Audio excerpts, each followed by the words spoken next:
the lines here, and what are you seeing?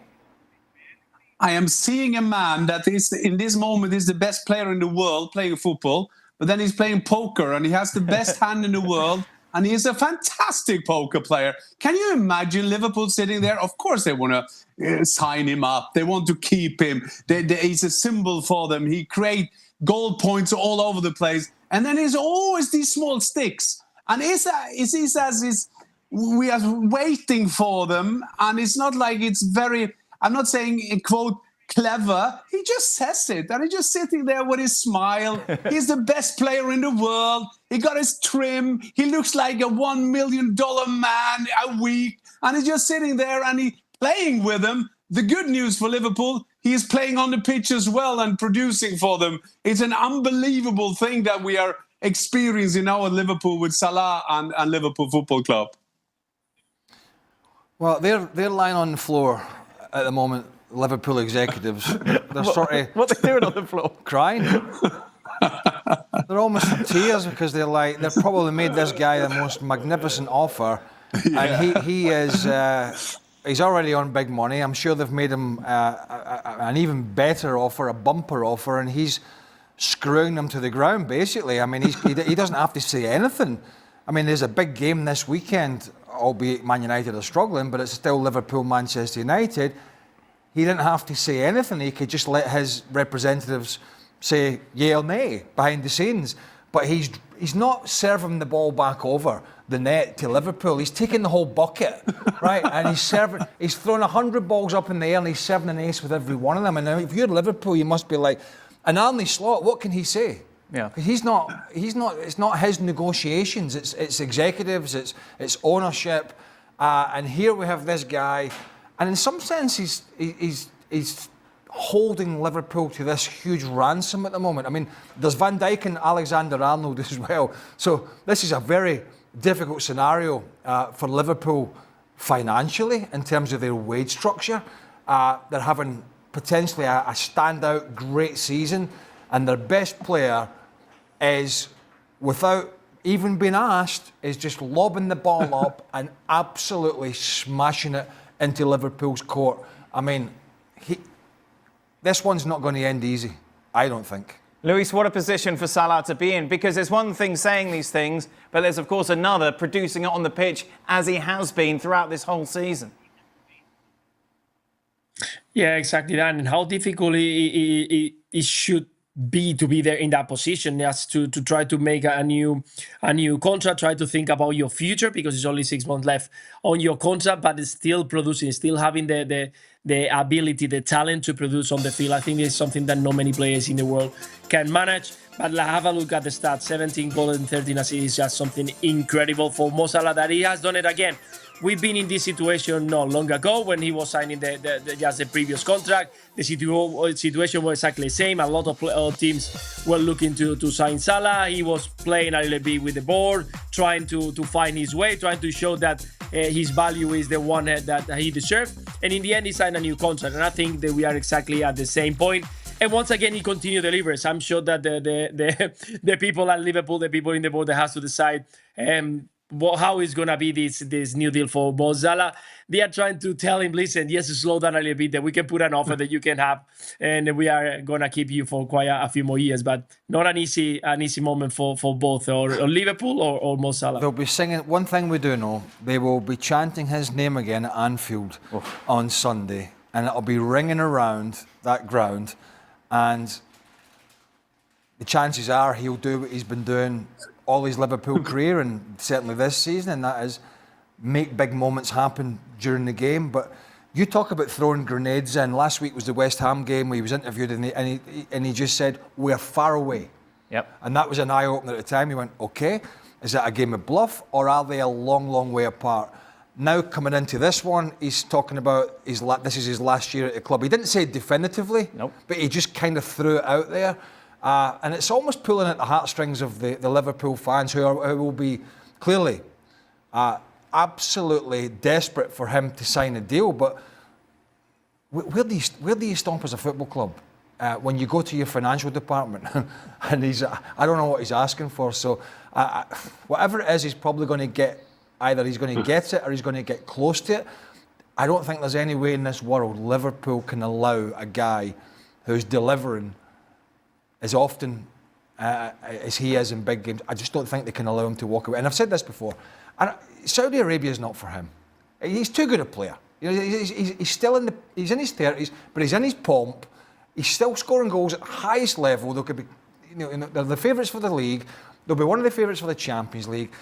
There's no reason for him to walk away and go and play in a sort of footballing backwater.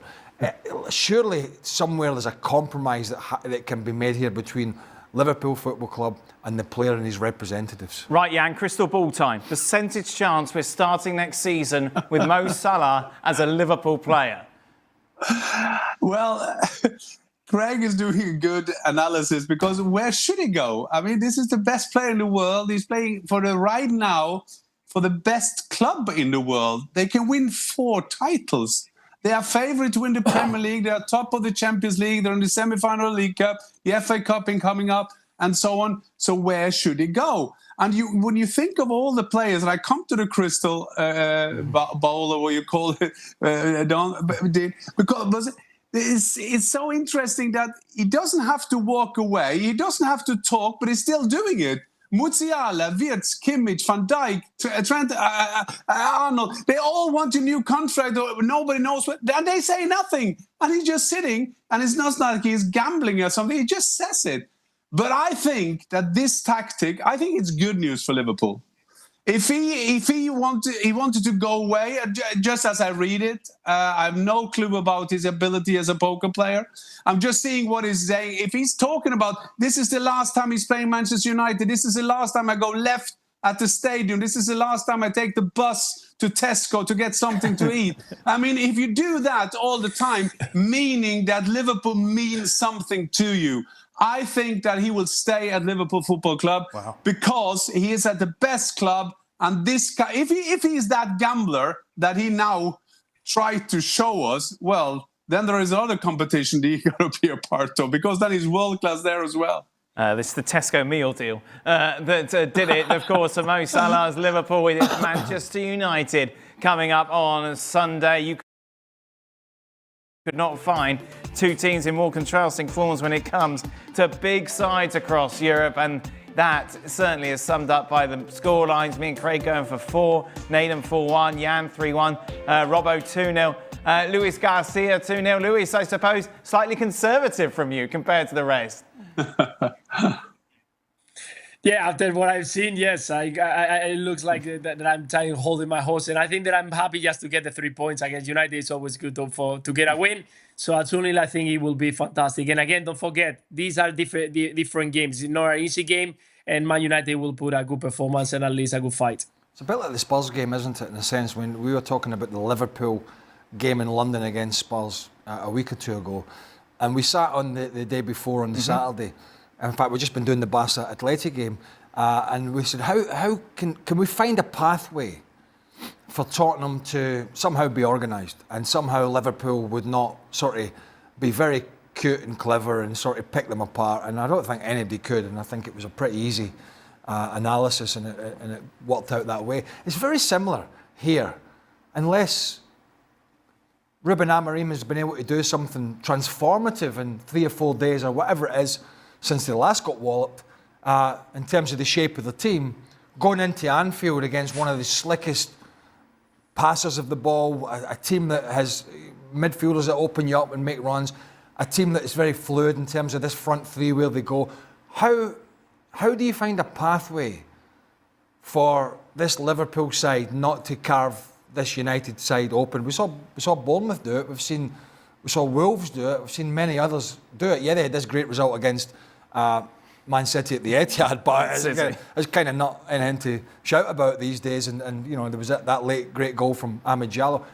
I just find it difficult.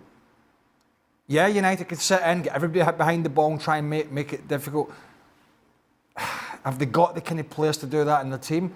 I don't really think they have, and I would be shocked if this Liverpool side and its current guys does not tear this United back 3 / back 5 apart. Yeah, but Bruno Fernandes is back. Ugarte is back for United. and they're going to Anfield, everything to win, nothing to lose. That will worry the Liverpool fans because they're coming there. They're coming in a relegation battle. They need every point to stay in the Premier League. So there is a lot of things going on there. I think it's depending on not only the team it sets out, Dan, it's also the strategy. I think he has to go there to be careful. I think you have to go there to try to get that point, to stabilize the team. Don't go there to show that your way of playing, we want to be on a front toe. We want to go there. We're going to go there to entertain. They have to go to Anfield, as where they are at the moment, a bad football team. And yes, they went to Manchester City. And as Craig is saying, City is a funny story the last weeks, of course. But going to Anfield at the moment, what I'm so impressed by Arne Slot's Liverpool at the moment is that there's steadiness. There's always playing, whatever.